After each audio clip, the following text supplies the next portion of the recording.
Sometimes healing doesn't feel like peace. Sometimes it feels like everything familiar inside of you is falling apart. The things that used to make you feel steady don't work anymore.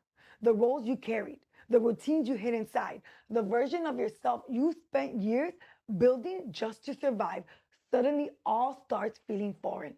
And honestly, that kind of breaking is confusing because you can't tell if you're losing yourself or finally meeting the real you for the first time. I think a lot of us mistake survival for identity. We become what life demanded: strong, independent, the helper, the fixer, the one who never falls apart. And after living that way for so long, you stop asking who you really are underneath it all. But eventually, God starts loosening those identities you built around survival. And when He does, it feels disorienting because what once felt normal doesn't fit in anymore. The mask gets so heavy, the performance gets exhausting, as the things that once distracted you stop working. I remember going through a season where I felt completely detached from myself. I could sit in rooms full of people that I loved. I would laugh when I was supposed to laugh. I'll smile when I was supposed to smile. And I would still feel so hollow inside. Like I was there physically, but emotionally, I was somewhere far away. I was so disconnected. I started calling that space the identity vacuum because it felt like God was stripping away every false version of myself. And I didn't know who I was without them. I was always used to being the helper, the strong one, the dependable one, the one everybody leaned on. At first, I thought something was wrong with me, but God eventually showed me what this was. I wasn't losing myself. I was losing the version of me that survival had created. And there's a difference because some of us never really had space to become who God designed us to be. We learned how to adapt, how to protect ourselves, how to survive in the environments that forced us to grow up too fast. And eventually, those survival patterns stop feeling like coping mechanisms and start feeling like our personality. That realization hit me hard when I started noticing how uncomfortable love felt to me. When my husband will reach for me, my body will immediately tense up. When my children hug me, there was always this split second of hesitation before I hugged them back. And for years, I explained it away by saying, I'm just not affectionate. That's just who I am. But deep down, I knew that wasn't true. And God started revealing something to me. What I called personality was actually protection. What I thought was strength was really self preservation. What I called independence had become my armor.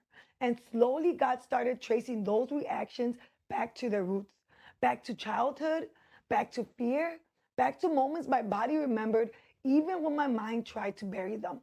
I remember one night growing up, my parents left me and my little brother home alone for a while. And suddenly there was a pounding in the back door. I thought it was my brothers. But when I opened it, two men I didn't know pushed into the house looking for them. And when they realized my brothers weren't there, one of them grabbed me. I still remember the feeling of my body freezing, my mind screaming internally while my body went completely still. Eventually, they left, but everything inside of me stayed frozen after that night. The child in me learned something dangerous, that shutting down emotionally felt safer than actually allowing myself to feel. And years later, I was still living from that place without even realizing it. I looked functional, strong, capable, but underneath it all, there was still a little girl holding her breath. And when God brought that memory back to me, it wasn't to shame me, it was to heal me.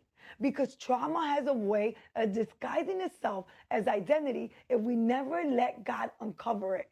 You start calling fear wisdom, distance peace, numbness strength, and eventually you don't even know where protection ends and personality actually begins. But healing requires honesty. It requires letting God show you what was survival and what was actually you.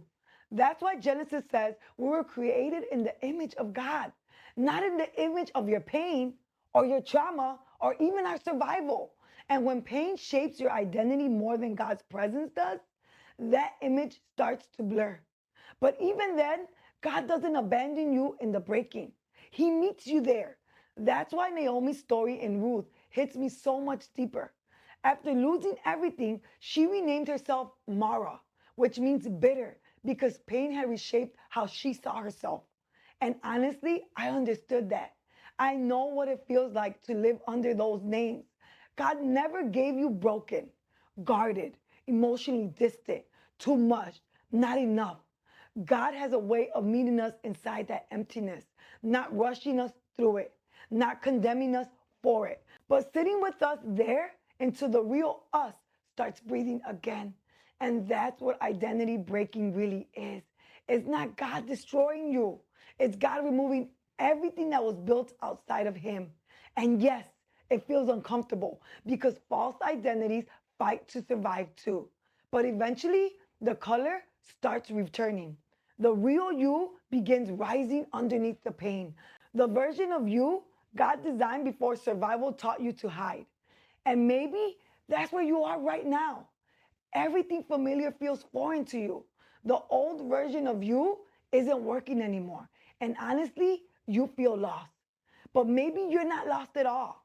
Maybe God is finally bringing you home to yourself because the real you isn't gone.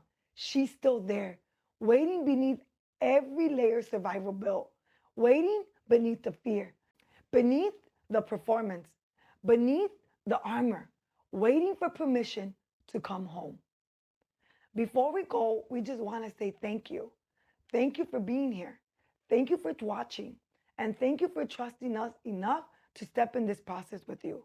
From all of us at Trauma Uncovered, we're very grateful that you've joined us. And we're honored to be able to walk this journey with you. If this space has already felt meaningful to you, we'd love for you to stay connected. You can subscribe to this channel so you don't miss any of our upcoming segments. And you can follow us on all of our social media pages. All of the links are in the description and comments below. We will be sharing encouragement scriptures, the reflection questions from the week, and details about our live conversations there. We hope to see you soon.